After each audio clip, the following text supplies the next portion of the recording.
Shalom, selamat pagi bagi kita semua.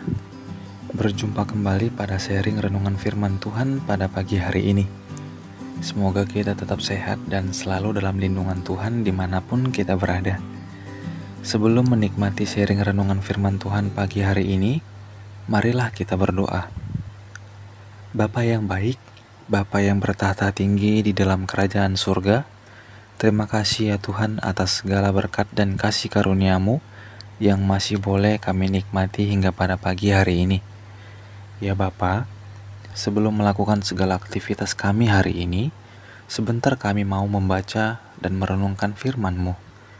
Tolonglah kami ya Tuhan agar kami dapat mengerti dan memahami firman-Mu dan kami dapat mengaplikasikannya dalam hidup kami. Terima kasih ya Tuhan. Amin.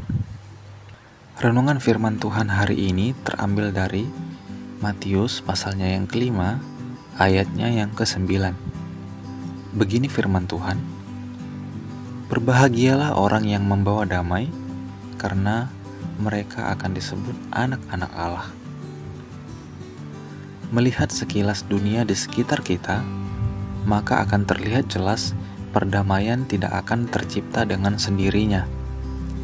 Sampai saat ini, masih ada bangsa yang berperang, dan orang-orang berkelahi dan berdebat, seakan-akan mau menampilkan bahwa dirinya lah yang lebih hebat dan pantas untuk disegani.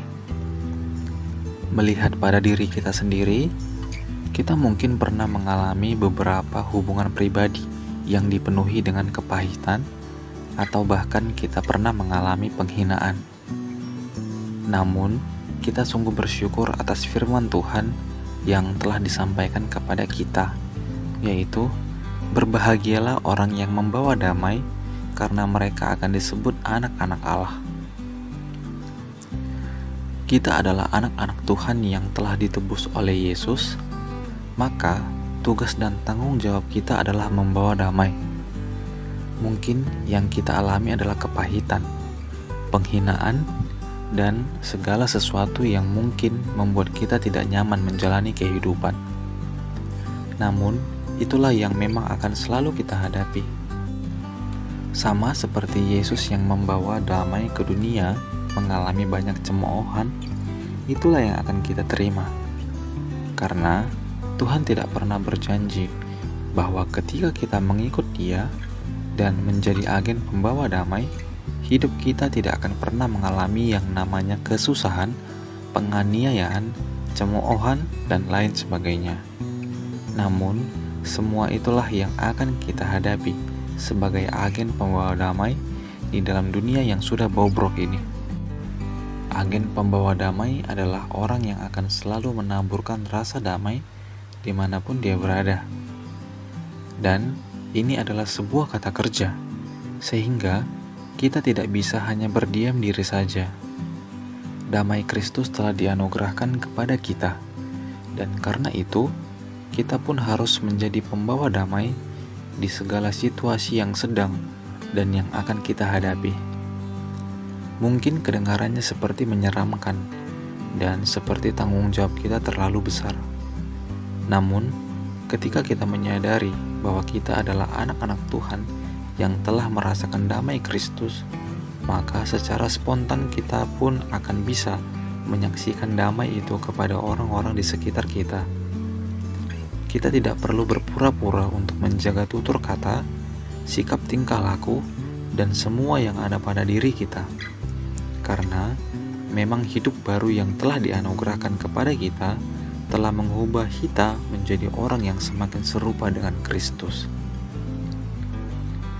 Seperti misalnya dalam sebuah perbincangan dengan orang lain, sebagai pembawa damai, ketika kita tidak setuju dengan seseorang, maka kita akan berusaha mendengarkan dengan baik dan berusaha memahami sudut pandang mereka, sehingga lawan bicara kita tetap merasa dihargai karena kita tidak memotong atau secara terang-terangan menolak argumen yang disampaikan hanya karena perbedaan pendapat.